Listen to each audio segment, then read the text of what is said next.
La dernière ligne droite dans cette saison régulière de Top 14, 25e journée au stade Pierre Fabre. Le Castres Olympique face à l'Aviron Bayonnais. Ce sont deux formations du top 6 à la lutte directe.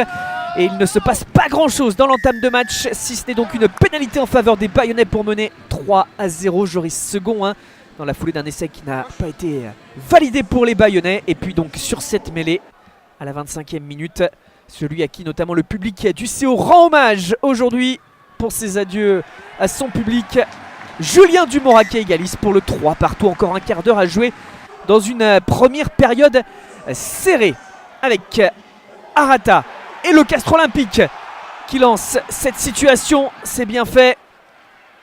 Ballon qui circule. On change de côté. On écarte. Dumora que l'on retrouve, le décalage, la puissance, la capacité à rester sur le terrain de Papali. Dumora, le coup de pied par-dessus. Récupération de l'arrière castré, repris à environ 5 mètres de la ligne. Les soutiens sont là derrière pour maintenir la dynamique offensive. Le CO s'organise bien avec patience. Ballon qui repart côté ouvert, petite feinte de passe signée Louis Lebrun. Situation d'avantage. C'est relevé, c'est écarté. La passe est sautée, on est trop court pour intercepter. Nathanaël Huleux servi en bout de ligne pour marquer le premier essai de la partie.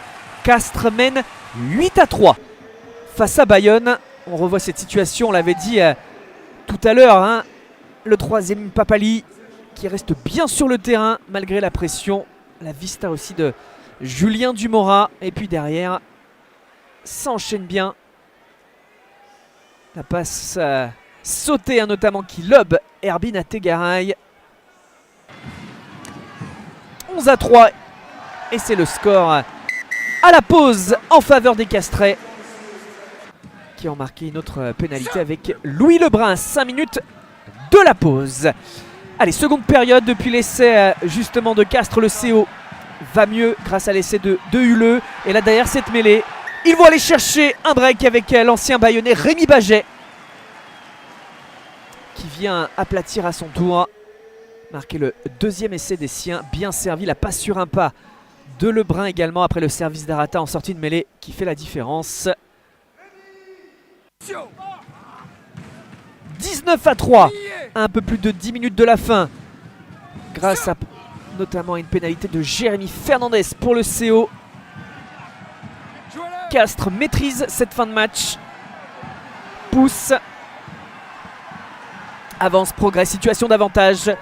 Et là, à force de petits pas, va chercher un troisième essai grâce à son troisième ligne. Baptiste Kopp, issu de la formation castraise. Les Bayonnais sont balayés dans cette seconde période. Ils n'arrivent pas à exister. Peut-être sur cette situation, même si justement ils vont perdre le ballon. La ligne de 3 quarts sous pression, récupération de Nathanaël Huleux qui va chercher le doublé. Le nouvel essai pour le Castres Olympique qui file donc plus que jamais vers la victoire. Un succès en plus bonifié dans cette dernière ligne droite de saison régulière. La phase finale commence à s'ouvrir justement au Castrais. On revoit cette action, cette situation qui amène l'essai, cette volonté de faire circuler le ballon côté bayonnais.